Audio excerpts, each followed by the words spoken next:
I refer you back to our original 1997 letter. So a couple of things in that letter. One of those was employees. And what he said was that employees are going to be key to our growth and key to building this company. The second thing he said is it won't be easy working at Amazon. And so he set the standard for we only want the best.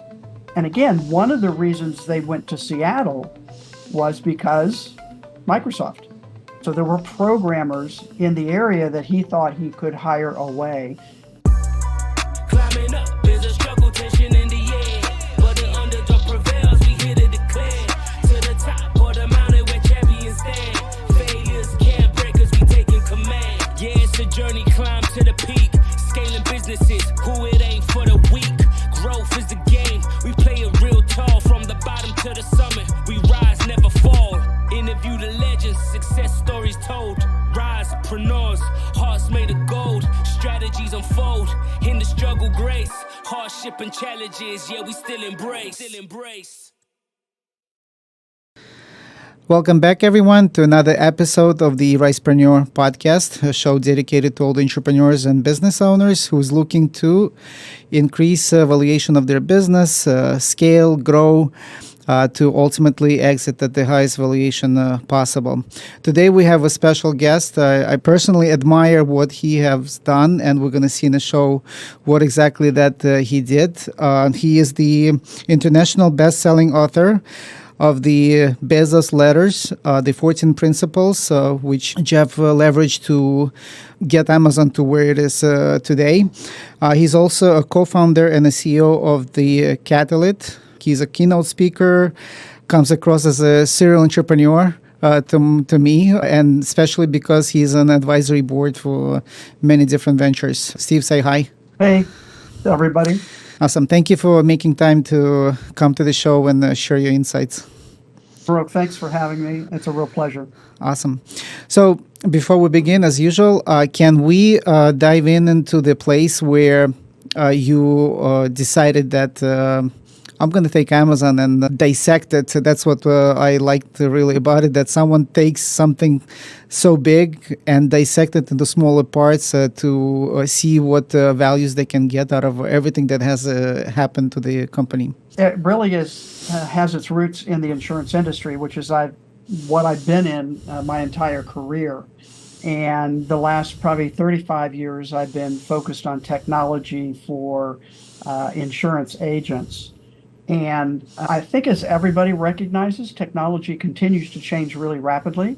Certainly, we're seeing a lot of that right now. And I started asking the question, is the biggest risk agencies face, and now I say businesses because I do think it's everybody, is the biggest risk they face actually not taking enough risk? And really strange thought, really counterintuitive for the insurance industry, because everything we do is to mitigate risk, transfer risk, try and reduce risk that people face. But certainly with technology, the rapid development, the change in consumer attitudes and expectations mean that we have to adapt faster. And if we don't, that's a bigger risk than trying to adapt. And so that question led me on a journey of looking at businesses that had once been very successful and are no longer here. And we have a whole list of those that we can point to.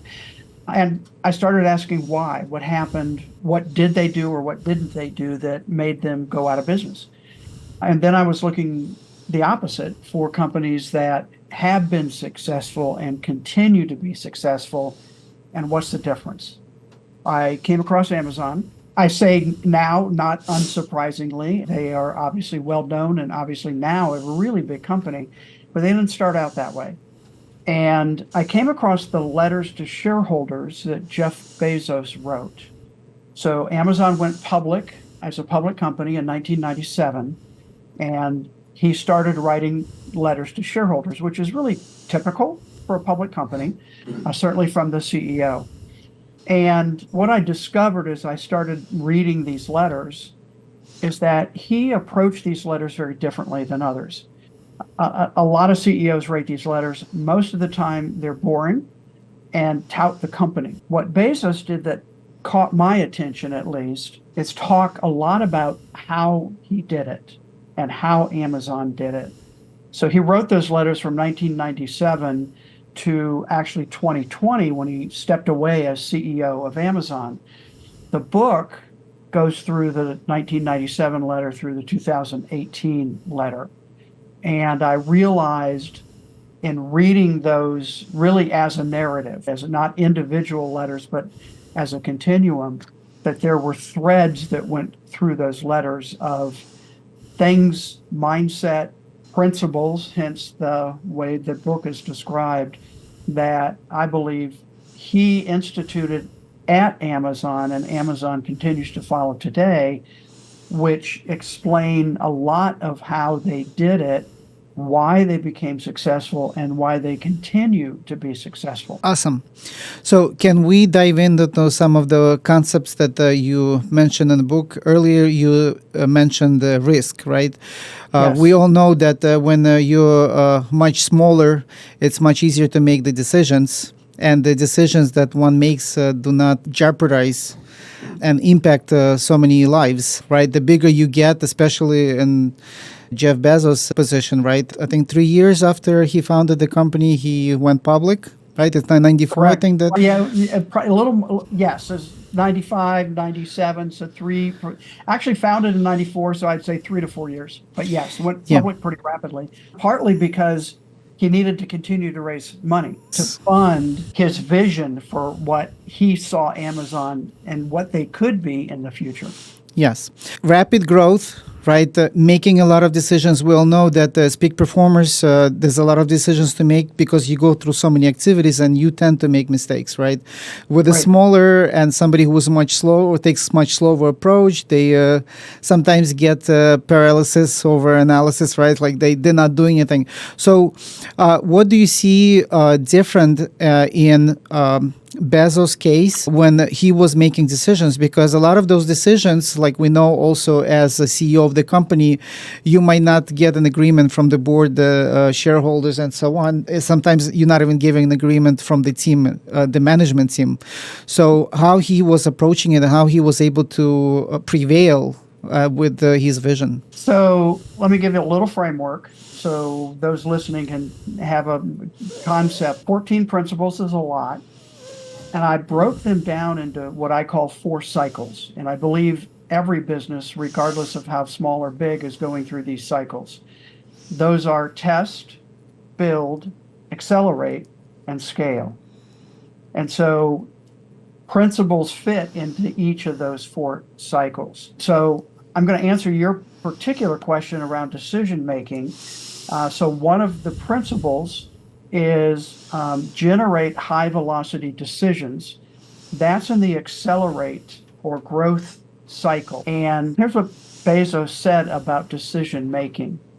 He says, as a company grows, they tend to add layers of bureaucracy. So instead of that early, like you just said, that early startup where you make decisions pretty fast, there's not a lot of people to check in with, it's easier. And as you grow, you tend to add layers or bureaucracy into the decision-making process. At Amazon, he worked really hard at not allowing that to happen because in his view, as you add bureaucracy, you slow down decision-making, which slows down growth. And they have been and continue to be in a high growth mode. So here's how he described decision making at Amazon. And he talks about it in terms of doors. One-way door, two-way door. Or type 1 decisions, type 2 decisions. Type 1 decisions are really big. It's kind of what I call bet the company type decisions. A merger, something, acquiring somebody. I mean, really big decisions that if you make that decision and go forward, they're really hard to reverse or pivot to something else. And what he said about those type 1 decisions is they should be made slowly, carefully, with as much data as you can get, and probably ultimately is a gut decision on CEO, upper management, whatever that might look like in your particular situation. So those types of decisions need to be made slow. He said the problem is when companies grow, they treat all decisions as type 1 decisions. And he said that the more common decision at Amazon and at other companies are type 2, which are you can make a decision.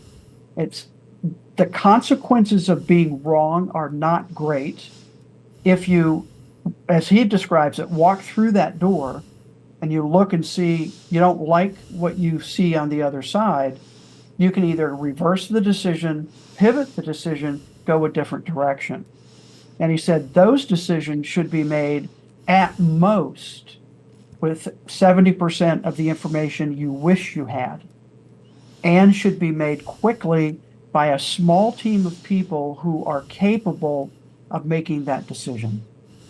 And go ahead. No, I'm trying to process, and I would love us to bring some examples so audience can relate to those type of decisions. Like I can mention maybe one or two, and you tell me if I'm on the right track. Right when they decided to purchase Zappos, I took a tour at Zappos and understand their culture, and also understood at that point why Amazon, being client-centric, customer-centric company, customer-obsessed company, Yes. were attracted to Zappos because they were like totally aligned with Amazon's approach towards customers. So that was also irreversible based on what you're just saying. So that would be one of the type A decisions. Yeah, type A, type 1 decisions. And I will also say at the time, Amazon was trying to get into the shoe business, right? Online shoe business. And we're having a hard time competing with Zappos.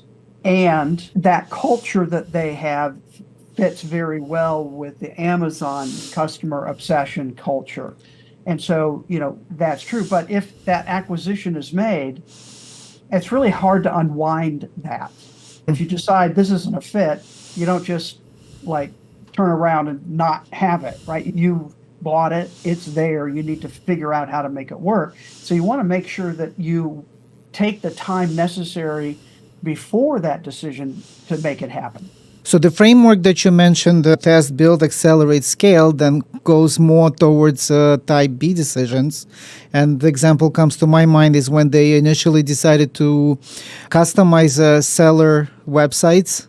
Initially, they were not part of one big marketplace, right? They were customizing the layouts, and all those customizations were too heavy. So I guess when they tried to test it, build it out, they realized that they're on the wrong path. And Right. we're able to reverse.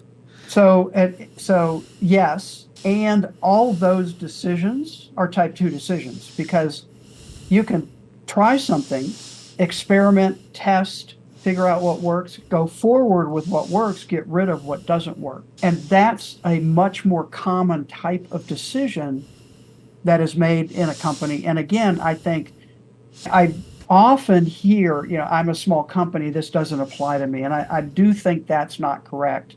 I think if you start with those mindsets at a small company, then when you grow and you keep incorporating that, you actually can grow faster in whatever particular area you are and how you serve your customers.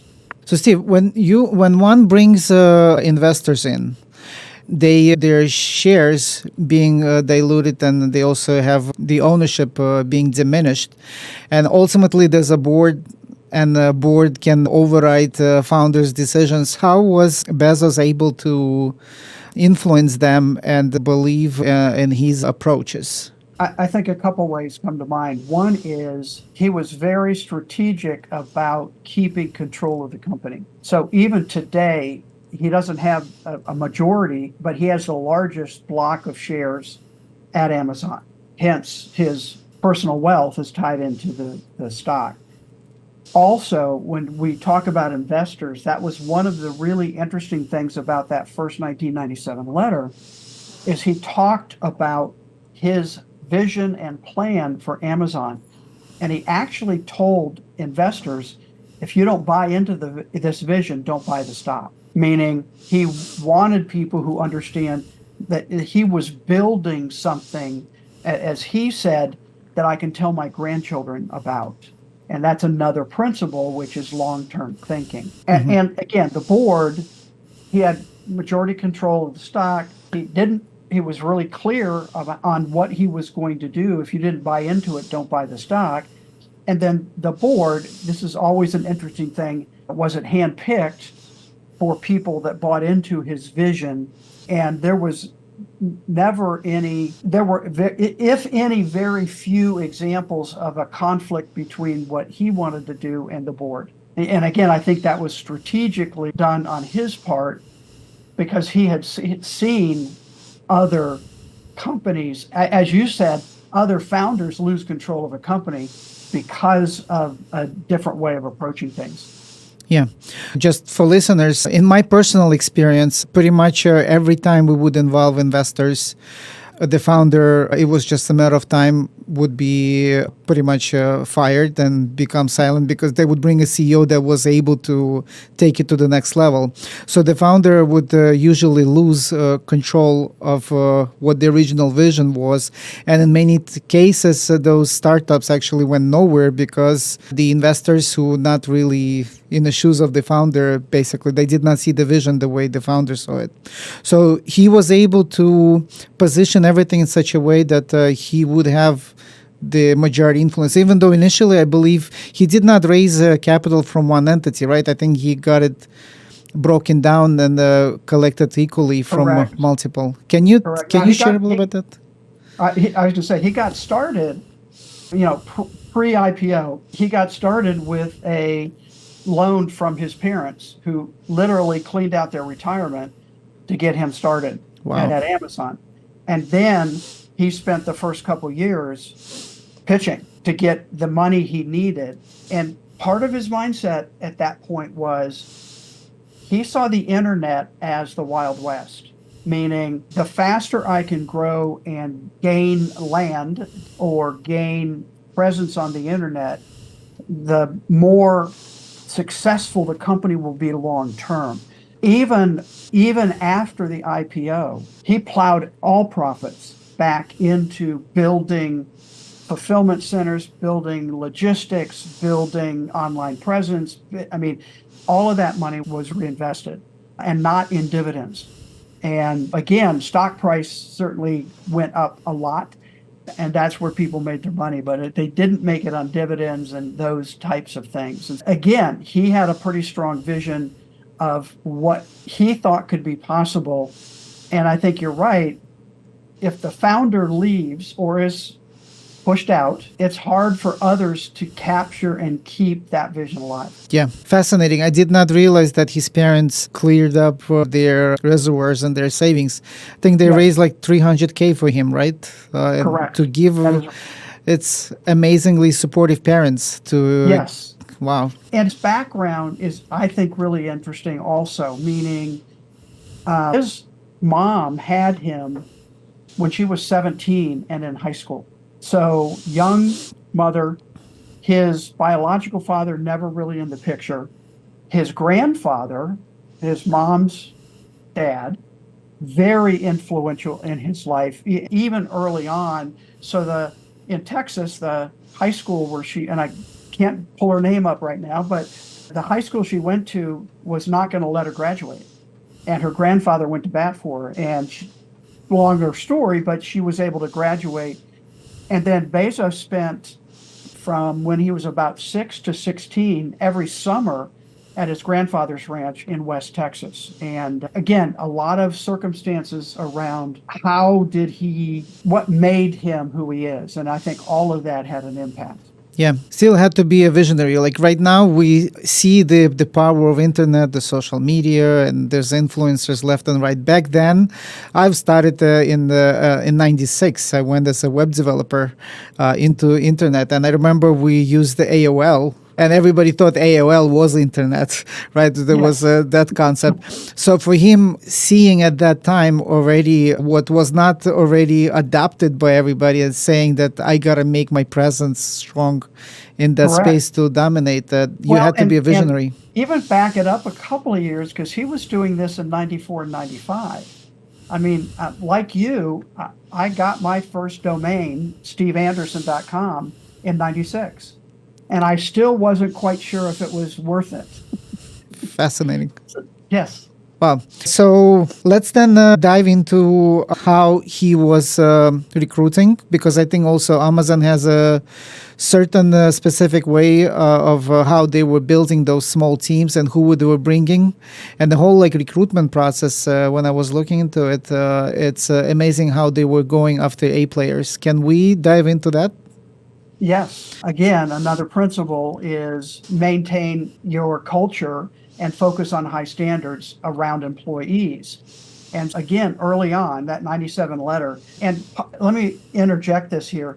That 97 letter is pivotal to his thinking. The reason I think I know that is that he literally attached a copy of that letter to every subsequent shareholder letter he sent out. And he would end the letter by saying two things. One is, it's always day one. It's still day one. That's another concept we can talk about later. And two is, as is my habit, I refer you back to our original 1997 letter. So a couple of things in that letter. One of those was employees. And what he said was that employees are going to be key to our growth and key to building this company.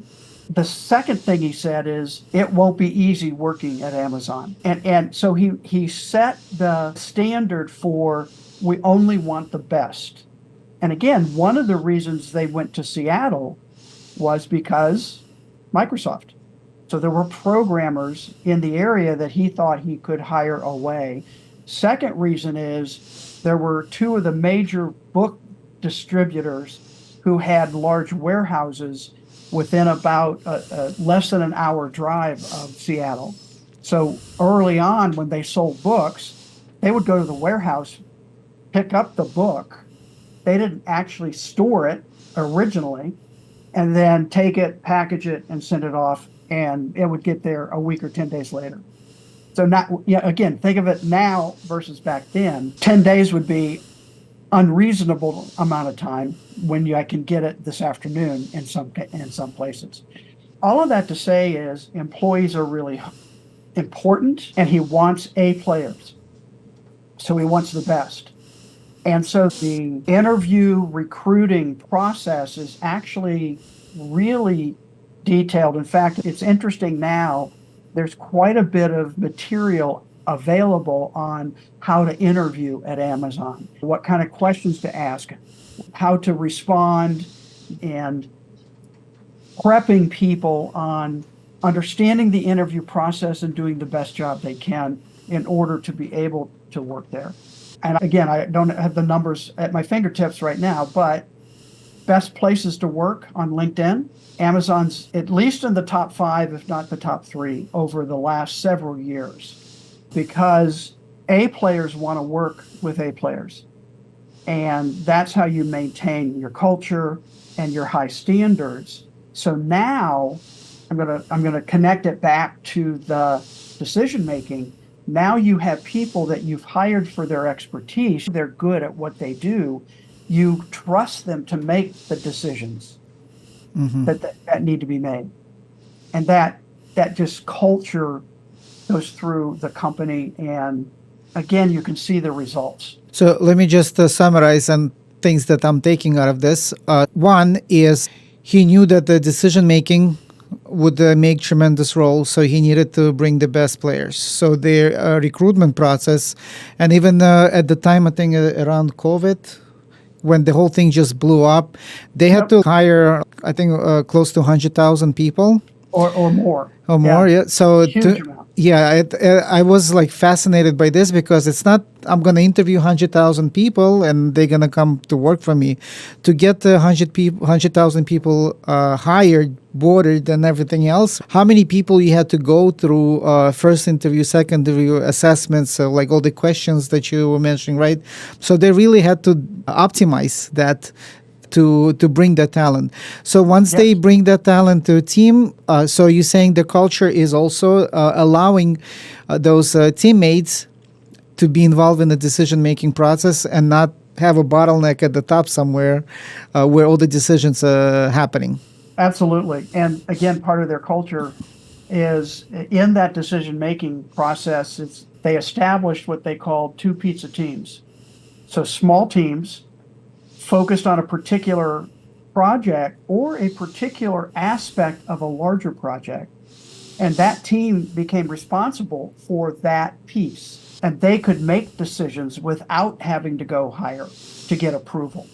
And again, if you have the right people, you've hired them and trust that they are good people and can make decisions, then you don't have to or build a bureaucracy to have filters to get things done. I like when you shared that he leveraged the initial letter to be included every time, right? So he basically was showing that every year that goes by, I'm not coming up with just something completely new and independent. It is connected to the original vision.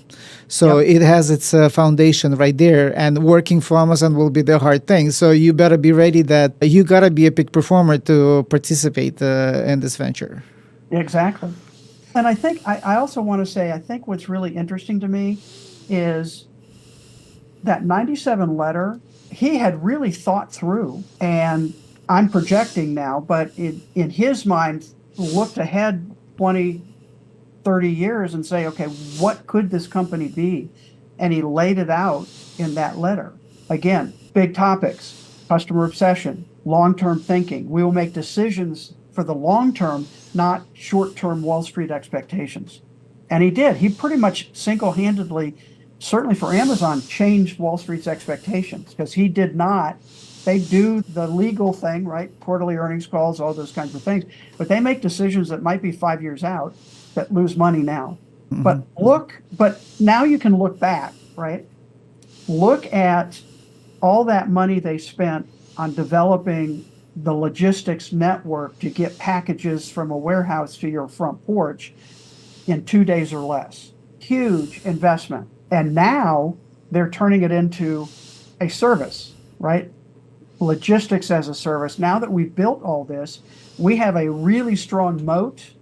It's really expensive for anybody else to come in and try. Look at Walmart. They keep trying to do things. It's really difficult because Amazon got there early and established themselves. Yeah. That story also very fascinating to me, the birth of Prime.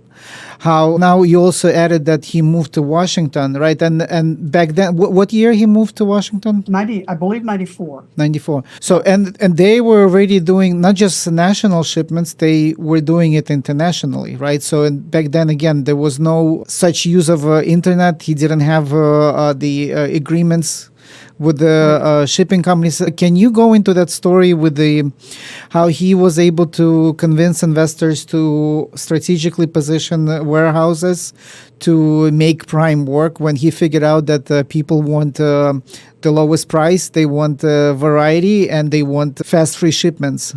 Yep. So I'm going to start somewhere else first, and I'll get back to that. Okay. So 3 customer pillars at Amazon.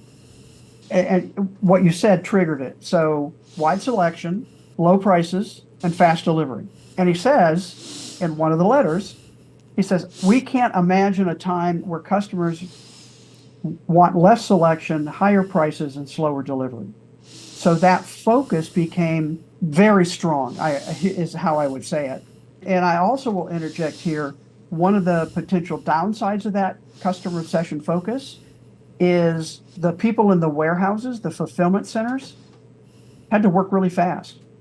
And so there's some struggle there in terms of how much can you push people to go faster, and at the same time keeping this vision for obsessing over customers and getting deliveries there as fast as possible. So that's been a tension for a while. Now I lost my train. You might have to ask the question again. We went into birth of Prime, how he was about the warehousing positioning. Yep. How many times have you experienced going online to buy something and you got all the way to the cart and all of a sudden a line was added for shipping?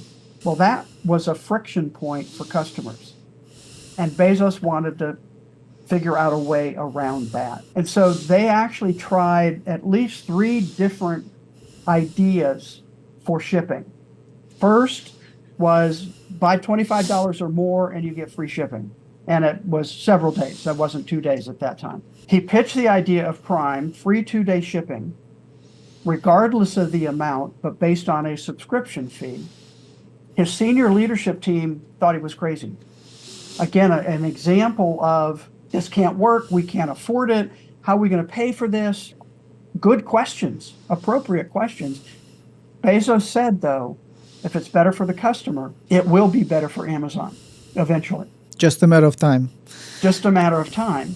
And that incentive for reducing the cost of shipping, and that was a key. So they introduced Prime, free 2-day shipping based on a subscription. People gravitated to it, and then Prime started adding more things to it to make it more valuable, right? So video and all kinds of different smaller little pieces that add more value to it. At the same time, he was tying everybody to Amazon.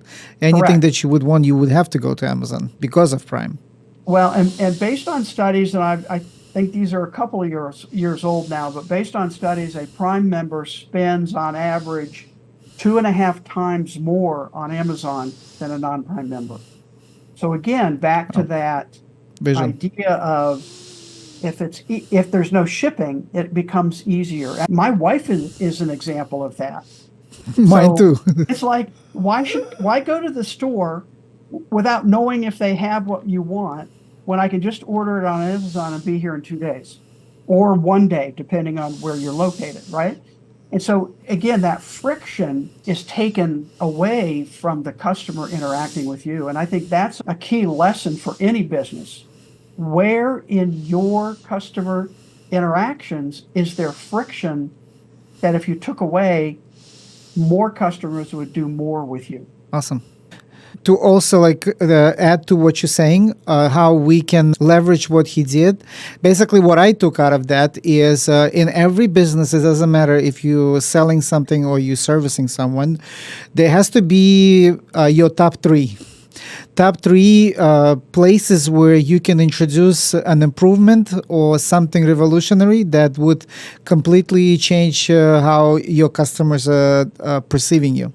Right. So identifying, like in their case, right, they realized that it was all about shipping, right? Or the second one, they took the variety, and the third, they took the price, right? They tried to make it low price and also perceived value, right? So what can we do in our businesses today by picking 2-3 top things and every day work at it, small tests, small decisions, constantly improving to the point where you would basically outdo all your competitors. And by the time they wake up, there's no way to compete, right? If you're just a bookstore, so many people could compete with you. But as soon as they positioned those warehouses and started to offer that Prime, too late, right? People try to mimic, like Walmart has their Prime, but it's not the same. And they continue to struggle trying to get traction with it. And Walmart, on one hand, has an advantage with all their retail locations, so people could go to the store, pick things up. Even with that, they're still struggling with figuring this out.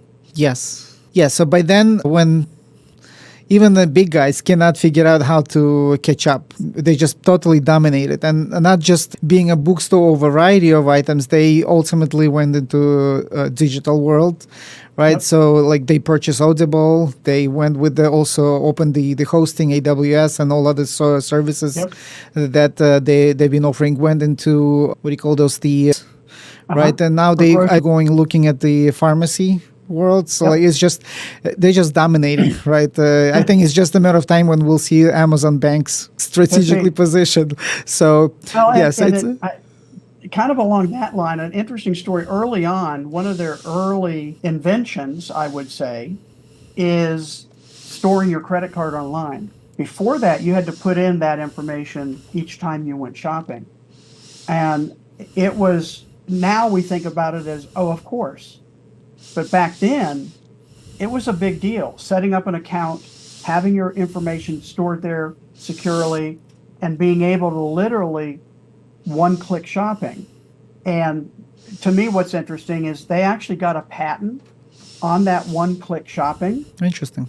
Yeah, that just it for 17 years, and I probably 3 or 4 years ago that patent expired, but they sued Barnes and Noble, who tried to copy that idea, and won. So Wow. Apple actually ended up licensing that one-click patent for their website because, again, it was such a new idea and new way for people to have a better experience with online shopping. Yeah. Yeah. Now we take pretty much everything for granted and think that it was always there, right? So it's not something that was at some point a total novelty. I remember even Barnes and Nobles, when they tried to, they used to be bn.com. Then they end up spelling out the whole name and how they were trying to compete. But again, nobody can keep up. You're just too powerful. There is a first mover advantage, and growing fast and reinvesting to, as I said earlier, build that moat around what Amazon does, and it's really hard to overcome that. Yeah. And it's also not Amazon was showing profits, right? They started to show profits a few years after they went public. I don't think it was... I think it was probably 10, 12 years before they actually had a profit. They were losing money all that time. And again, as an investor, that takes something to be able to survive that long. Yeah. And they even survived, I think, the whole dot-com bust. Again, now we don't think about it all that much, but that was a big deal. I remember everything crashing and all of that kind of stuff. Yeah. Yes. Comes to mind also one of the startups I was involved in, we were bought out but why we sold, because we did not want to do it initially. We had tremendous pressure from investors because we were not producing the profits they wanted. Not the return they wanted. Exactly. So we were pressured to sell, and we just had to sell at the first opportunity. And instead of growing it, what they did is just took everything from under the hood and integrated with their own platform, and they just put it off the market. Yep. Yeah, so for him to have such a tremendous pressure, again, vision to convince everybody, hey, it's okay, just stay focused, customer-centric, just a matter of time. Exactly. Wow. Yeah. So can we also look at the flywheel? Yes. If you wanted to add something about that, how that came into play? I can. So the flywheel concept comes from Jim Collins' book, Good to Great, published in October of 2001. And here's what I would say. It's likely, if you're listening to this and a business owner, you've either heard of the book or it's on a bookshelf somewhere. So go get the book, go to chapter 8, which is called The Flywheel and the Doom Loop. So that's Jim Collins. And he describes the flywheel, which I'll describe here in a second. But what's important with this principle is in August of 2001, before the book was published, Jeff Bezos found out about the book and Jim Collins and asked him to come to a off-site senior leadership team meeting. And they spent one whole day just talking about the flywheel. Collins describes the flywheel as, and again, we know a flywheel, typically big metal thing on an engine that turns, and it's hard to get going. It takes a lot of effort, a lot of energy, a lot of pushing, a lot of pulling. But once you get the flywheel going, it doesn't run by itself, but it takes less input to keep it going. And what that senior leadership team sketched out at that day meeting was Amazon's flywheel. In the middle of that flywheel was growth. So that was really important at Amazon, certainly at that early stage. And then outside, what are the forces pushing that growth, that flywheel? There were several. Customer obsession was one, but it was customer obsession, but focused on the Amazon website. So a continual focus on making it easier to shop online. Again, this is early 2000s. People still didn't really know what shopping online meant. Or was it scary? Or am I actually going to get what I think I'm going to get that I paid for? All of that. So the more you make the website easier to use, the more customers will come because they'll talk about it. And that'll become a key point. So customers talk about their good experience. That brings more customers in. The more customers that come in, another part of the flywheel is product or inventory and manufacturers. So now, if Amazon's selling more, they have more negotiation leverage with the manufacturers of product to lower prices. Easier website, lower prices, and wide selection, that just keeps people coming. And part of what's interesting on that is Amazon historically has done very little advertising. They relied mostly on word of mouth. And in fact, Bezos did an experiment in Minneapolis, earlier 2000s. I don't remember the exact year right now, where they did advertising, online advertising and some TV. People kept saying you should advertise, let people know. They did, spent X amount of money, not insignificant, few million, and couldn't see any discernible effect on sales in that area. Because again, Amazon's a very data-driven company, so they know exactly where sales are coming from, et cetera. And so they stopped advertising and continued to focus on the flywheel, improving the experience, which had word of mouth, and that just kept going. And so even today, if I hear something Amazon's doing, changing, closing, I always go back to the flywheel. How does this fit in with what they're doing? I'm often asked, what's my favorite principal? That's hard. It's like asking what's my favorite grandchild, because I picked them all, so I like them all. I would say the flywheel is perhaps the most important of the 14 and the hardest to understand and implement. And here's why. Again, this is back to Jim Collins. If any one of those pieces of the flywheel isn't working at full capacity or isn't working well, then the flywheel starts breaking. Yeah. Right? It can't keep going because it's got all this other drag and stuff Bottlenecks. affecting it. So businesses, do you understand what your flywheel is? What's your core? What are you trying to do? And it might not be growth for everybody, but I think for a lot, maybe. And what are the pieces that you need to continue to work on that helps drive that growth? Yeah, fascinating. My thoughts on like how I'm perceiving it. If you just take one thing and you try to improve, basically something that is in motion can be moved at much less effort, right, than something that is stationary. So flywheel concept gives a business owner a momentum, an opportunity to leverage that as the force that would push the next thing, which combined would be a force to push the third thing, and ultimately basically get what you after. If it's growth in this particular case, it would you would start to see the improvements. And let me add one piece to that. Pretty early after that, they added another piece into the flywheel, which was the marketplace. So again, third parties selling on Amazon's site first. Crazy idea. Why would I let my competitors sell on my site? Second is the marketplace as we know it today was actually its third iteration. They tried two other things. I think you were alluding to this earlier. They tried two other things that didn't work because they set it up as a separate place on the Amazon site that you had to go log into, right? More friction. People didn't want that, took too much effort. So they literally put, and today they still do, they put a competitor's product next to theirs. Of course, Amazon said, as we've already mentioned, if a third-party seller has inventory that we don't have, that's better for the customer. If a third-party seller can offer it at a lower price than we do, that's better for the customer. And if it's better for the customer, it ultimately will be better for Amazon. And so now the latest numbers are 60+% of all sales on the Amazon.com site are from third-party sellers. And Amazon has created literally millions of small businesses that use their platform and fulfillment services that Amazon makes a fee on. So they pay for that, but they don't have to develop all of that infrastructure themselves.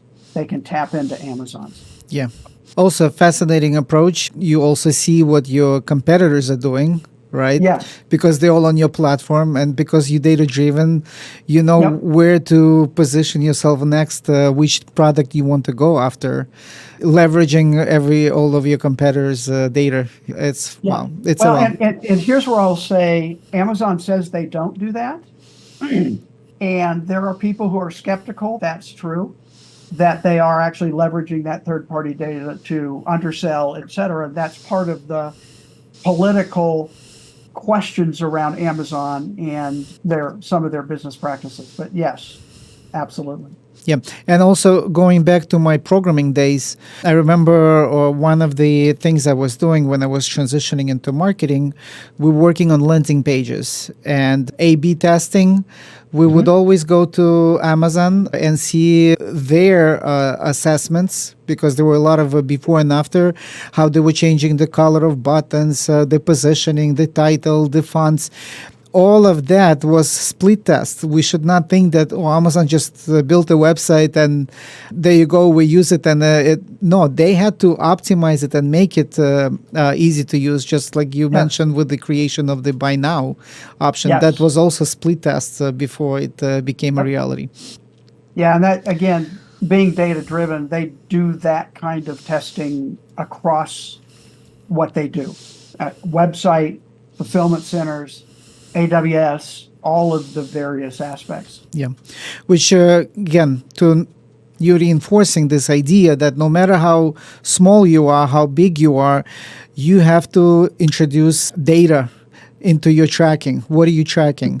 Not to track like everything else there that is not necessarily moving a needle for your business, but the key areas, key indicators, you have to observe those daily, split test, and see what can you do to run those small tests to see if the numbers would get better until you get to a place where you can bring more help, because now you have more volume and get your company go to the next level with growth. Yep. Awesome. Yeah, key to their growth. Yes, No question. Steve, anything you want to mention as closing words before we share with everybody how to find you? Let me do one. Let me do the last principle 14. It's in the scale, and it's called, and I mentioned this in the letters, believe it's always day one. And that's a key concept for Bezos. And he included it in literally every letter that he published. And it really is a mindset of when you walk into your business in the morning, do you have a startup mindset? Do you believe this is the first day?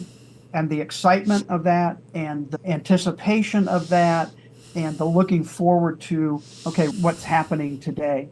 Because he says a day two company who's not thinking that way is declining.